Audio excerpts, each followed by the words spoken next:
ఏపీలో తాము ఓడిపోతున్నట్లు గుర్తించడం వల్లే కులస్త్రాన్ని వైఎస్ఆర్సీపీ ప్రయోగిస్తోందని జనసేన పార్టీ అధినేత పవన్ కళ్యాణ్ అన్నారు.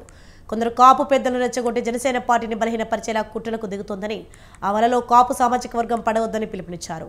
స్వప్రయోజనాల కోసం వైసీపీ చేసిన విష ప్రచార పూచులో పడొద్దని, ఆ వార్తలను కాపులతో పాటు సామాన్య ప్రజలు నమ్మవద్దని విన్నవించారు. ఈ మేరకు పవన్ ఓ లేఖను విడుదల చేశారు.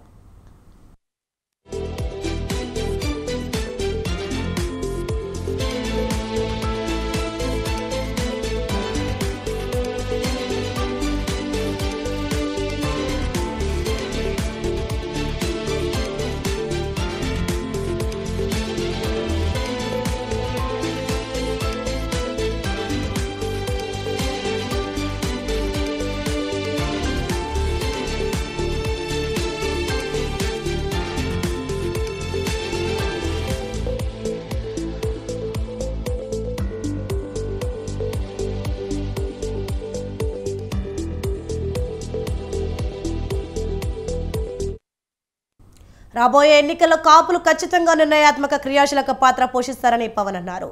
ఈ విషయాన్ని ప్రతి ఒక్కరు గుర్తించారని చెప్పారు. కాబట్టి కాపులలో అంతర్గత విభేదాలు తీసుకొచ్చే క్రమంలోనే వైసీపీ కుట్రలకు తెర తీసిందని ఆరోపించారు.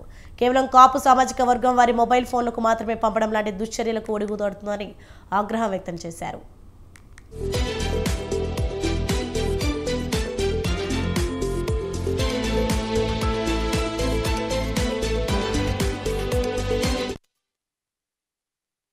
ఆంధ్రప్రదేశ్ రాష్ట్రంలో జరగబోయే అభివృద్ధిలో కాపులు ఖచ్చితంగా పెద్దన్న పాత్ర పోషించాలని తాను బలంగా విశ్వసిస్తానని పవన్ పేర్కొన్నారు. రాష్ట్రంలో పట్టాలు తప్పిన పాలనను సరిదిద్దే క్రమంలో కాపు సామాజిక వర్గం ఒక గురుతర బాధ్యత వహించబోతుందని చెప్పారు.